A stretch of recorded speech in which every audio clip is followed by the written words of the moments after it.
Halo semuanya, perkenalkan nama saya Nika Denda Putri Damayanti dengan NIM 230050197. Jadi pada video kali ini, saya akan mempresentasikan hasil kerja saya, yaitu strategi kampanye pemasaran Omni untuk UMKM. Jadi langsung saja kita ke hasilnya. Baik, di sini saya akan mempresentasikan hasil kerja saya. Namun sebelum itu, kita perlu mengetahui dulu nih, apa sih itu kampanye pemasaran Omni? Nah, di sini, kampanye pemasaran Omni atau bisa kita sebut Omnichannel Marketing Campaigns adalah strategi pemasaran yang mengintegrasikan berbagai saluran komunikasi dan penjualan secara terpadu untuk memberikan pengalaman pelanggan yang konsisten, mulus, dan personal di semua platform yang digunakan, baik itu online maupun juga offline. Nah, strategi ini menggabungkan berbagai media seperti toko fisik, situs web, aplikasi seluler, media sosial, email, SMS, dan juga iklan luar ruangan dalam suatu sistem yang terkoordinasi sehingga pelanggan dapat berinteraksi dengan merek secara lancar tanpa hambatan antar saluran.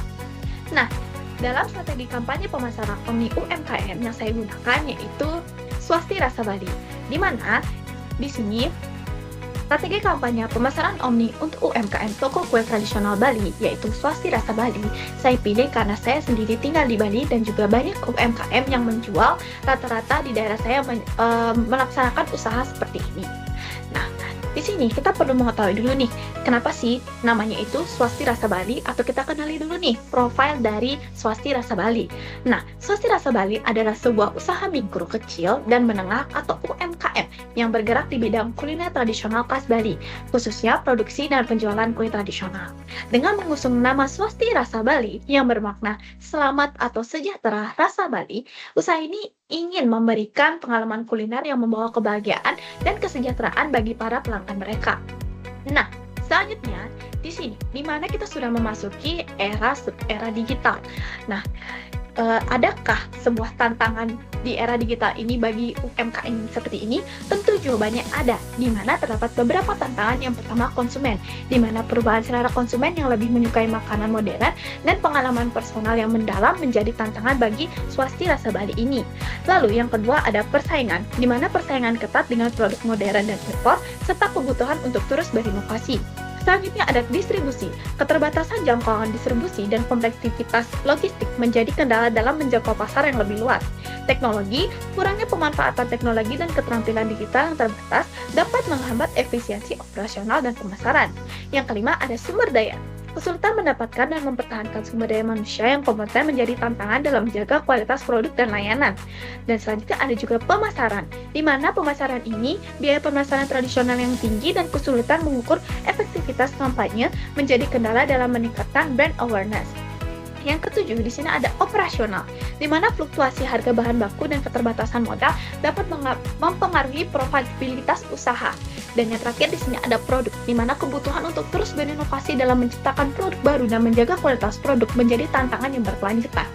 Namun, terdapat sebuah tantangan, tidak mungkin juga tidak ada peluang di era digital ini. Tentu ada. Peluangnya juga sama seperti tantangan ini, di mana konsumen. Platform digital memungkinkan Swasti Rasa Bali untuk menjangkau pasar yang lebih luas, mempersonalisasi penawaran, dan berinteraksi langsung dengan pelanggan. Lalu persaingan, diferensiasi melalui keunikan produk tradisional, kolaborasi dengan influencer atau platform digital, dan pengembangan produk berdasarkan masuk pelanggan dapat menjadi strategi yang efektif. Lalu distribusi, pemanfaatan platform e-commerce dan layanan pesan antar. Lalu teknologi, efisiensi operasional dapat ditingkatkan melalui sistem pemesanan online dan manajemen inventaris. Lalu sumber daya, peningkatan keterampilan SDM melalui pelatihan digital, menarik minat generasi muda untuk bekerja di sektor kuliner tradisional. Lalu ada pemasaran yang lebih terukur dan personal melalui media sosial dan konten marketing. Lalu operasional, di mana efisiensi biaya dapat dicapai melalui manajemen inventaris yang baik, akses ke pembiayaan UMKM. Dan yang terakhir di sini ada produk, di mana pengembangan produk baru berdasarkan masukan pelanggan, penggunaan bahan baku lokal berkualitas tinggi, dan pelestarian resep tradisional dengan sentuhan modern dapat meningkatkan daya tarik produk. Nah, selanjutnya di sini kita sudah mengetahui tantangan dan juga peluang di era digital. Lalu, bagaimana sih jika kita menganalisis usaha UMKM ini memasuki bisnis model kampas?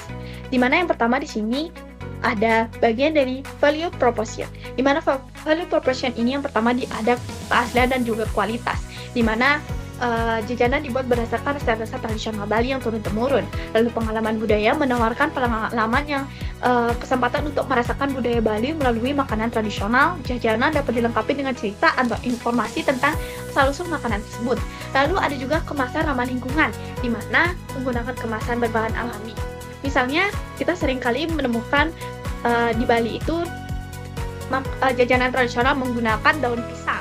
Ya, lalu selanjutnya ada variasi produk di mana menyediakan berbagai jenis makanan tradisional seperti klepon, lak-lak, bubur injen, pisang rai, dan juga banyak lainnya.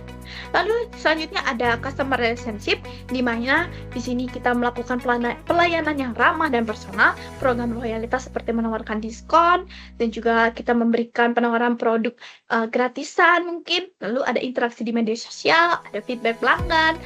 Selanjutnya di sini ada channel, di mana kita tuh biasanya UMKM ini melakukan penjualan secara langsung di warung-warungnya, atau tidak mereka kerjasama dengan toko oleh-oleh, media sosial, dan juga menggunakan Instagram, Facebook, TikTok, dan juga menggunakan marketplace online, lalu juga menggunakan aplikasi pengiriman makanan seperti bekerja sama dengan GrabFood atau GoFood. Nah, lanjut selanjutnya di sini ada customer segment, di mana di sini melibatkan penduduk lokal Bali, di mana penduduk lokal Bali ini adalah pelanggan utama yang sering membeli jajanan tradisional, ya itu sudah pasti. Lalu selanjutnya di sini ada wisatawan domestik, di mana turis dari luar Bali yang ingin mencoba makanan khas daerah. Sebagian dari mereka ini ingin merasakan pengalaman wisata mereka dengan mencoba jajanan tradisional Bali. Lanjut, selanjutnya di sini ada wisata internasional, di mana turis asing yang ingin mengeksplorasi kuliner lokal sebagai bagian dari perjalanan mereka juga. Lalu di sini ada pelanggan acara khusus, di mana segmen ini mencakup pelanggan yang memesan jajanan tradisional untuk upacara besar seperti pesta, upacara adat, dan festival budaya. Nah, selanjutnya di sini ada revenue stream, di mana penjualan langsung terdapat revenue stream ini didapat dari penjualan langsung. Pendapatan utama berasal dari penjualan jajanan tradisional langsung yang ada di warung. Lalu juga ada pesanan khusus seperti misalnya pesanan dalam jumlah banyak, seperti itu untuk hari-hari istimewa kita seperti pernikahan, keagamaan, festival budaya. Lalu juga ada penjualan online, menjual produk, lalu produk premium. Nah, selanjutnya di sini juga ada key activities, di mana produksi jajanan di sini aktivitasnya produksi jajanan tradisional, pemasaran produk, pengembangan produk baru, dan distribusi produk. Lalu juga ada key resource, di mana di sini menggunakan resep tradisional Bali, bahan baku lokal berkualitas tinggi, peralatan produksi yang modern, dan karyawannya terampil.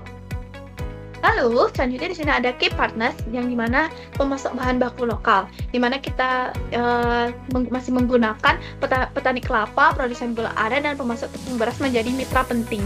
Lalu toko oleh-oleh khas Bali kerjasama dengan toko oleh-oleh, di mana Bali banyak banget ada toko-toko oleh-oleh, lalu ada platform digital, dan juga ada komunitas budaya lokal.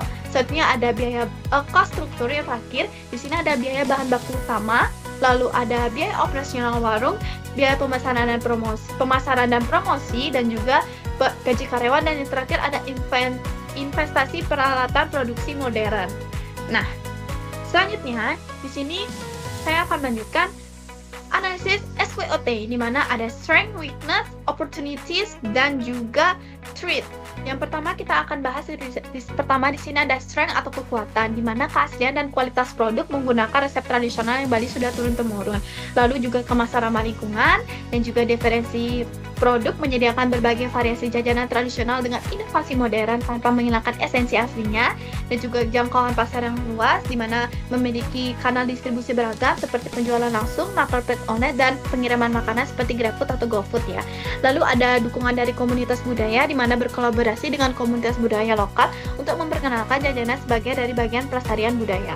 Lalu selanjutnya ada weakness, yaitu kelemahan, di mana ketergantungan pada bahan baku lokal. Jika terjadi gangguan pasokan bahan baku seperti kelapa segar dan gula aren, produksi itu terganggu karena rata-rata jajanan tradisional itu menggunakan bahan baku kelapa dan juga gula aren. Lalu selanjutnya ada biaya operasional yang relatif tinggi, ada kesadaran pasar yang masih terbatas, lalu ada persaingan dengan produk modern.